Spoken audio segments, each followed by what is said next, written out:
new DJM 900 Nexus is our replacement for the popular DJM 800 club mixer and adds the Pro DJ Link connectivity, updated quantize effects, and superior connectivity with software. The 800's probably been around for about 5 years now, and it's been sort of the industry standard mixer as far as I'm concerned. I think it's lasted really well, like you know, the effects and the sort of layout and everything. It's all yeah, pretty ergonomic and easy to understand. A lot of people can get on and use it straight away, even if they've never used it before. The Nexus name is our commitment to making the perfect system for every type of DJ. And to start with, it's Tractor certified. The original setup before the DJM 900 came along was 2 laptops, 1 running machine, 1 running Tractor, 2 Audio 8 sound cards. Now with the new mixer, it makes it a lot easier. Now I can just have 1 laptop, running machine and Tractor. So it's totally halved my setup. And also now not having the sound card, to having to plug the sound card in and stuff, I can just come in, plug the USB straight in. And my DJ setup now consists of 2 CDJ 2000s, 1 DJM 900, an iPad, a MacBook with Ableton Live on, a Korg Nano Pad, a Korg K Oscillator, and an EFX 1000. I also use the 900 as a control surface. I use the Nano Pad as a control surface and my iPad as a control surface, all in Ableton. The 4-channel 24-bit 96K sound card and full MIDI control integrates the mixer with high-tech DJ tools. People, if they're using Tractor or Ableton, they can just plug straight in. You know, all their drivers and everything can be customized before they go to the club. We've added a new touch-sensitive X-Pad to the beat effects, which brings rhythmic expression and instant effects triggering to your fingertips. There's 5 insanely high-quality beat effects too, with a studio-style reverb, the beat-mashing slip roll, the madness of spiral, and the sidechain innovation of melodic. The color effects have been expanded from 4 to 6 with the new dub echo, space, noise, and with studio-style dynamics of the gate and compressor. So let's start out with the color effects, which are available on all 4 channels and independently controllable. Well, the whole thing about the mixer, I just love the whole layout. I love the filters are just, for me, you know, one of the best you can get. You know, I've always been obsessed with the high pass and the low pass filter on it because it's the main part of the way I mix. Well, obviously there's some nice new color effects on there, like the space, which is great for creating builds and like just splashing out snares and bright frequencies. That's also a post fader effect, along with the dub echo, which is also a post fader effect. Drop the fader and the effect still bleeds. The same with the space effect. And of course, you can punch them in and out. So if I grab a nice high sounding snare, get a nice long tail on it.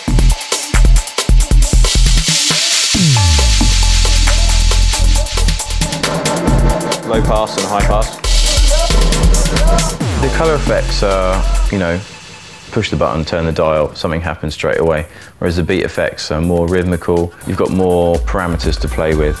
But it's using them both together really that's, you know, that's the key in that mixer. The new firmware 4.0 for the CDJ 2000 and CDJ 900 sends rekordbox beat grid information to the DJM 900 beat effects, making it an essential update.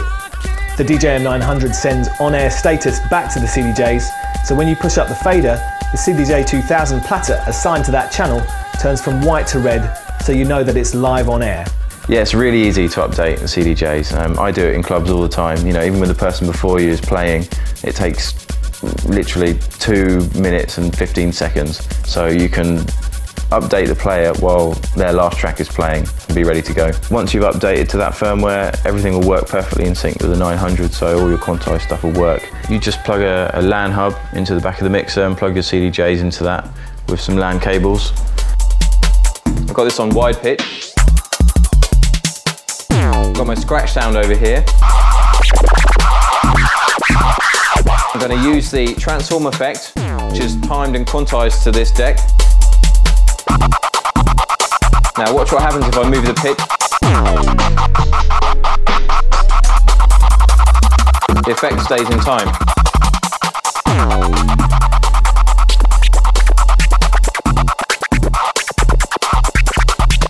The X-Pad is just, it's like an XY pad, but just one axis. It's like super simple. It's kind of a touch ribbon thing. On the 800, you'd get your beat bar buttons, set it to the right measure, on whatever particular effect. So you're doing the roll, you'd set it to an 1/8, or you know, if you wanted to repeat 1 bar, you'd set it to that. But with the touch ribbon, you just, you know, you literally just touch it in a corresponding place, and straight away it's engaged. You don't need to actually engage the effect with a yellow button. As soon as you touch the strip, the effect's engaged. So the roll, as on the previous mixer, works in the same way, except now you can control it with the X pad.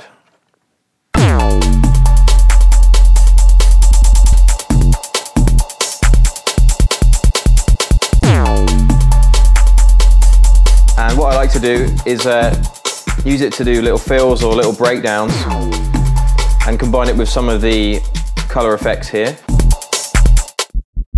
like that one.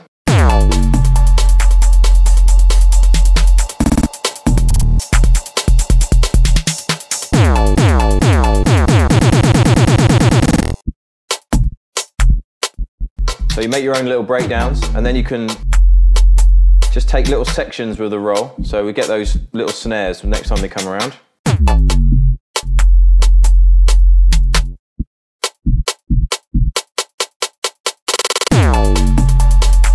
So you make your own little breakdowns, and with this gate compression, it's really good fun. Taken from the DJM 2000, the slip roll is a great effect for beat mashing a track without repeating the same sample. So the slip roll constantly resamples every time you make an adjustment to the timing. They've sampled a new part of the beat. And now all the roll effects are post fader, so you can do the sound color effect.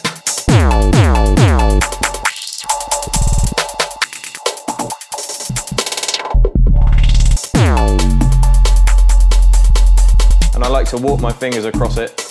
1, 2, 3, 4. Just to make these little fills on the drops. 1, 2, 3, 4. Just like the DJM 800, the 900's roll effect can be used to perform with loops, but now with the stability of beat grid quantizing. Now that we're using the roll and it's quantized, I can time some scratching to this deck and loop it in time. So 2 bars.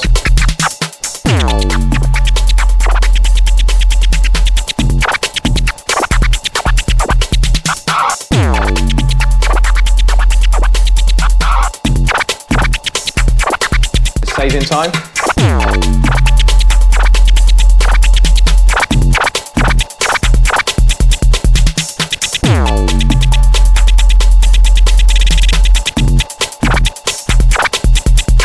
And of course, it's all post faders as well.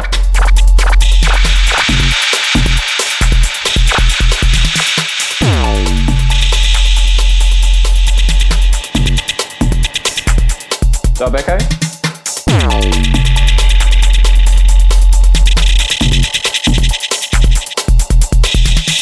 The reverb's totally different. I mean, the whole sound of it's completely different. And also, because you've got the X pad now, you can control the frequency of the reverb, and then with the beat bar buttons you control the size of the reverb, so you control the room size, or you know, sort of, or how big the reverb sounds.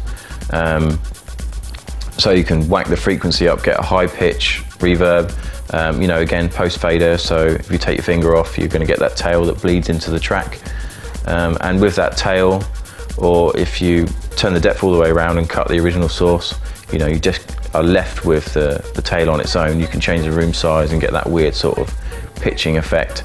You know, it's brought the reverb way up to date. It's massively improved on any previous reverbs that have been on Pioneer mixers.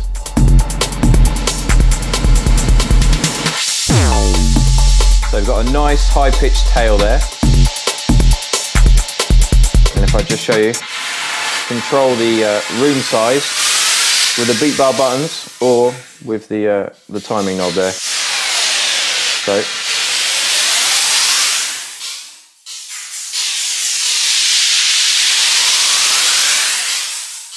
well, the spiral is a little bit mental, but it's great fun. It's kind of the rock band effect. So the spiral is like a tape delay that's gone bananas, and it sounds a bit like this. It's pretty gnarly.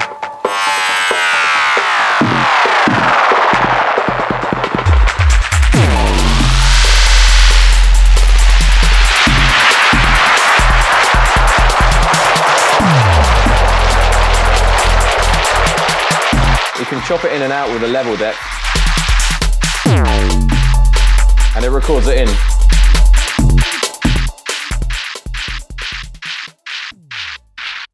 The melodic effect is a sampler which responds to the peaks of the underlying music. It was the one effect I thought, what? How do you use this effect, you know, in a useful way? But I just persevered with it and mucked around with it, and I think that for me, even though it was kind of the most awkward one to get to grips with at first, it was kind of, you know, the most satisfying to use in the end, and the most interesting. To get the melodic effect sounding quite funky, to get the cowbell, we snatch it with the yellow button, but then I switch to the X pad straight away and change the pattern.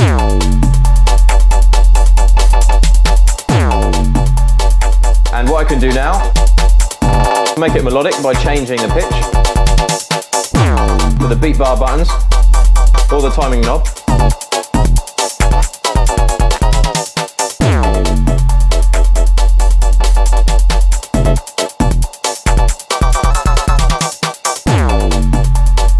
And what you can do is I've got my sound color effects on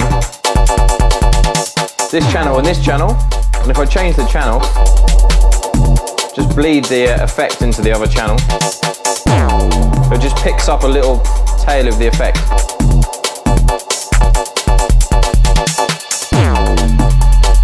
Now if I go all the way down,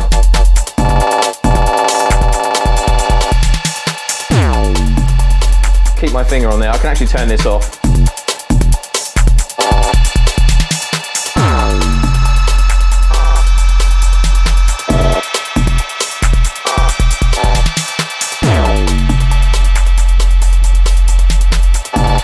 I can use the dub echo as well.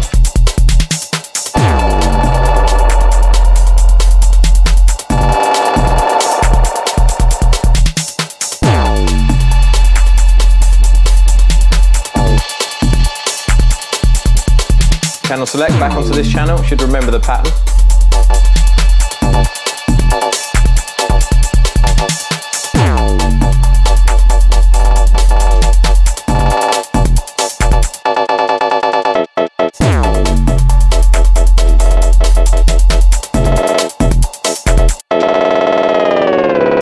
Along with all these new effects, the DJM 900 Nexus has also adopted some features from the DJM 2000, like our best audio circuits yet, operating at 32-bit.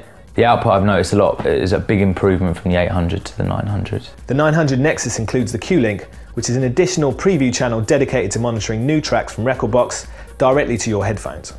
We've added the isolator EQing, so you can switch from classic to kill.